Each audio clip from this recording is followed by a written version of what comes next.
Karena masyarakat di desa juga sekarang ingin yang efisien, Pak. Iya, betul. Mereka ingin efisien, jadi muncul gagasan, pikiran, akal-akalan dari alat yang sederhana, mereka ingin menghasilkan sesuatu produk gitu ya. Lebih tinggi gitu ya. Iya.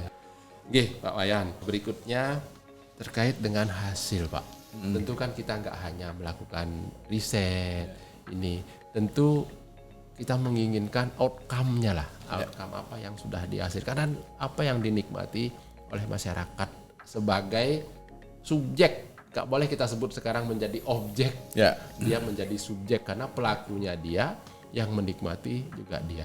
Mungkin Bapak bisa berikan contoh kebijakan dari hasil penelitian, tadi sih sudah Bapak sebutkan sedikit ya, yang hasil riset yang dilakukan dan bermanfaat oleh desa-desa yang ada. Mungkin bisa Pak. Sementara kita fokus ke pertanian, Pak ya. Oke, pertanian, ya. Yang tertarik ke pertanian kenapa? Pariwisata ini kan sudah running well ini, sudah berjalan baik. Dan belajar dari kasus-kasus pandemi kemarin, pariwisata ya harus diakui nggak boleh ditinggalkan, Pak.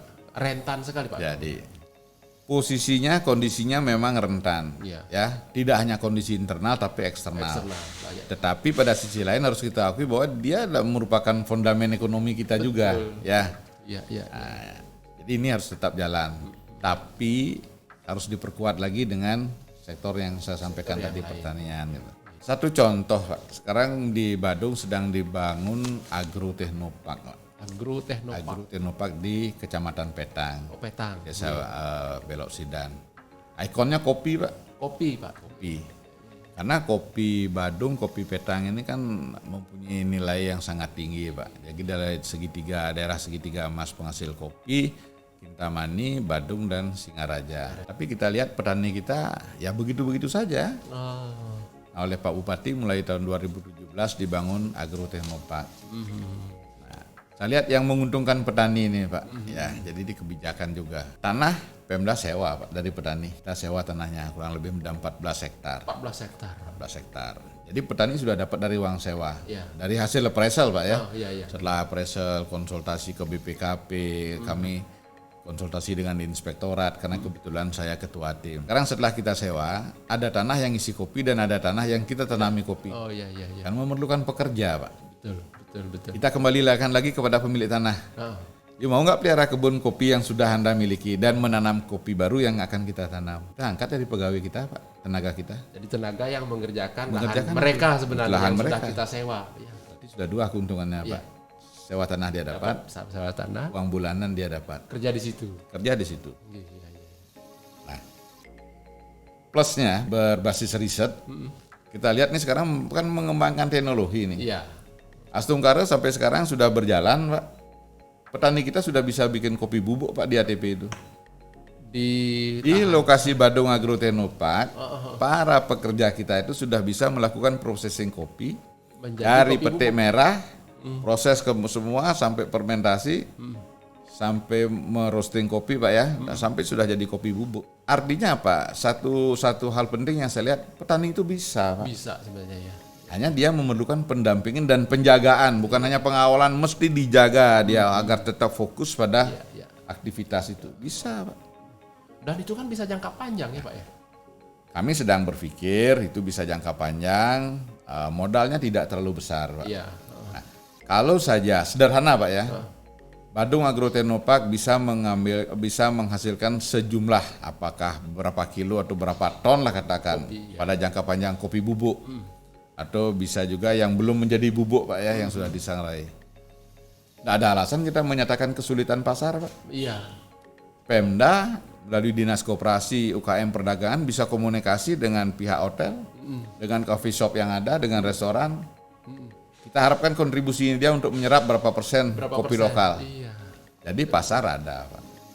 Ya, mohon maaf, Pak, kalau boleh, mohon maaf sekali lagi saya membandingkan sedikit kalau kita bilang kesulitan. Teman-teman kita yang kerjaannya mengumpulkan botol-botol plastik aqua saja juga ekonominya bagus kok, Pak. Iya. Ya, Pak ya. Iya. Dia harus berjalan kaki berpanas-panas berkilo-kilometer hanya untuk mengkolek di tempat-tempat acara botol-botol aqua, kemudian dia jual. Yang kemudian oleh pihak lain itu didaur ulang lagi, diolah lagi. Tapi kan duit itu, Pak. Iya. Bisa menghasilkan lah. Apalagi kita yang punya tanah untuk sektor pertanian. Sebenarnya tidak ada alasan untuk menyatakan tidak bisa gitu. Hanya mungkin perlu didesain kali ya. Komitmen-komitmen itu mesti diperkuat. Iya. Nah, satu lagi Pak, yang menarik, saya juga sudah bicara dengan teman-teman di Litbang, termasuk kami punya tim Pak dari akademisi. Data menunjukkan petani kami di Badung itu kan rata-rata umurnya sudah di atas 60 Pak. 60. Anak muda gak ada yang mau. Jumlahnya banyak Pak. Banyak yang 60. Belasan ribu Pak. Oh, iya. Saya tanya Pak Kadis Pertanian. Pak Kadis punya data petani yang umurnya 60 sampai 65 sekian belas ribu. Pertanyaan saya dari yang ada itu berapa yang sudah rematik, berapa yang stroke, berapa yang sakit asma, tapi datanya masih petani. Dan sekali-sekali masih ke kebun bertani gitu. Kalau ini tidak ada perubahan desain tentang penerapan pertanian yang berbasis teknologi masih seperti ini, pada suatu saat saya yakin petani kita akan habis Pak. Akan ada petani lagi gitu ya. Iya. Kalau itu yang terjadi, jangan salahkan, mungkin akan ada petani-petani dari luar Bali yang migrasi ke Bali mengerjakan sektor pertanian kita. Yang kita siapkan sebenarnya untuk masyarakat Yang kita. sebenarnya kita siapkan untuk masyarakat kita. Ini bukan persoalan sentris, tapi kita persoalan mengelola potensi yang kita miliki ya. Bukan ini bukan kedaerahan picik begitu enggak. Ya. Tapi kita ingin sekarang bagaimana kita sendiri mengelola potensi yang kita miliki. Ketika itulah saya melihat Pemda harus masuk. Pemda menjadi pemilik. Pemda menjadi pelaku gitu ya. Pemda punya komitmen, semua berbasis teknologi. Rekrut anak-anak muda, itu enggak lagi berlumpur-lumpur. Iya. Semua by teknologi. Bisa Pak menurut saya. Ya. Kita lihat negara-negara maju yang enggak punya tanah, mereka punya produk pertanian yang menjadi ikon dunia kok. Iya. Kenapa kita yang Katanya memiliki agraris tanah? gitu Ya.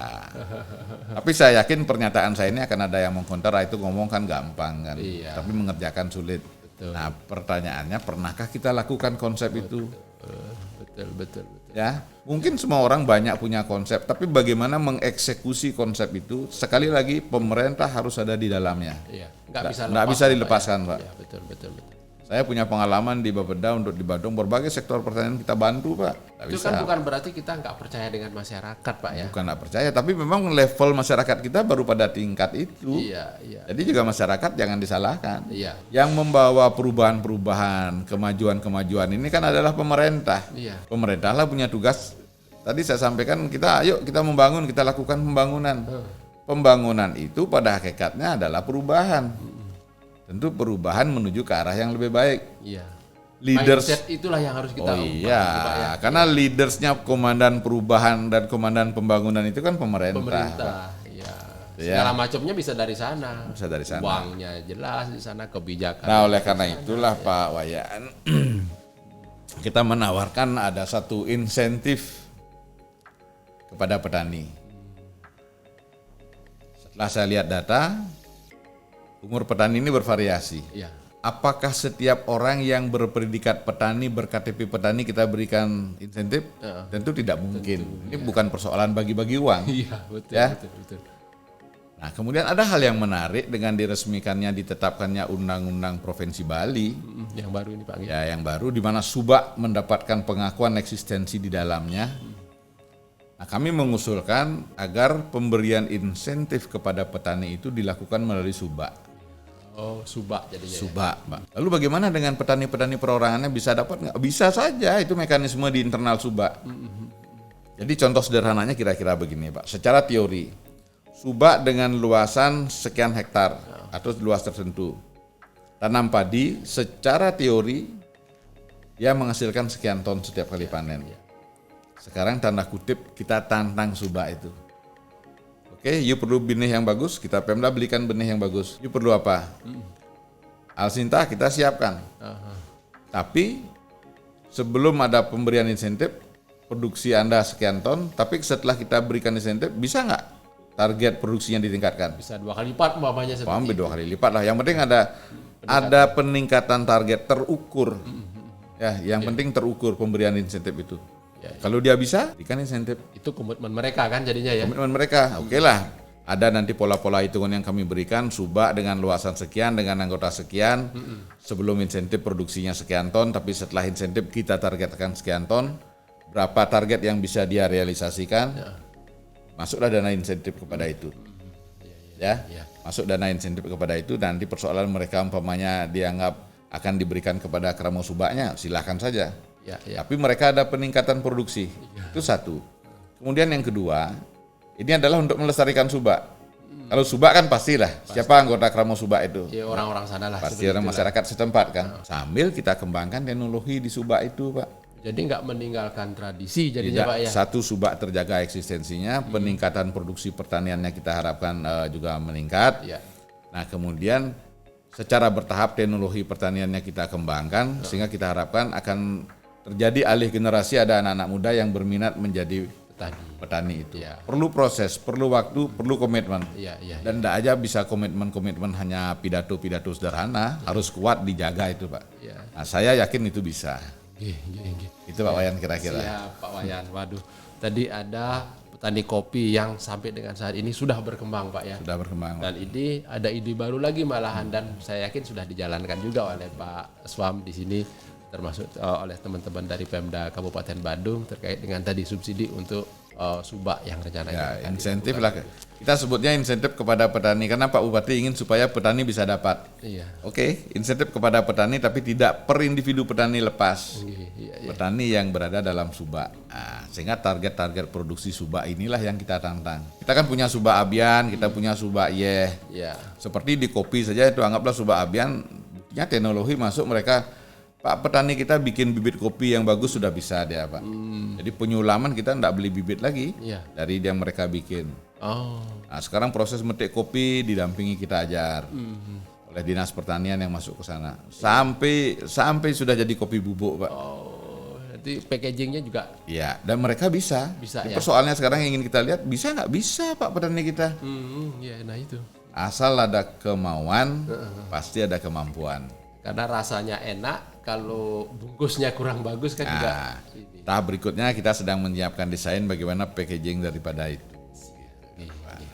Dan ditambah dukungan nanti dari medsos. Oh iya. Wah, ini sosialisasinya mesti gencar kan, jadi marketingnya mesti bagus. Betul. Saya kira kalau tergantung marketing lah, Pak. Walaupun kita bilang produksi kita kualitasnya bagus, tapi kalau orang tidak pernah tahu, ya maka orang tidak akan pernah mencari itu gitu kan.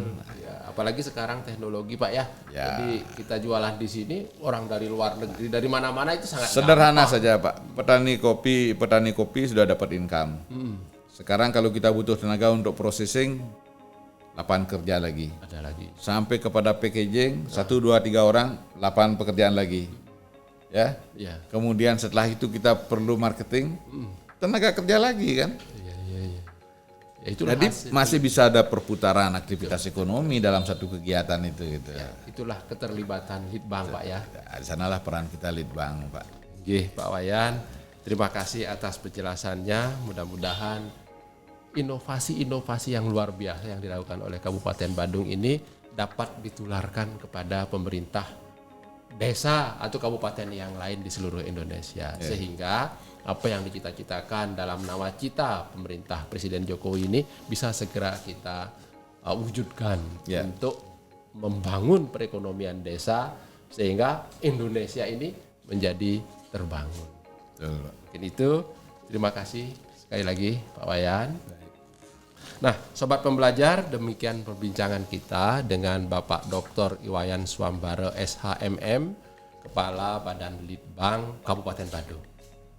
Sobat Pembelajar, kalau ingin mempelajari lebih jauh tentang keuangan negara khususnya, Sobat Pembelajar dapat mengakses di klc.kemenkeu.go.id. Terima kasih.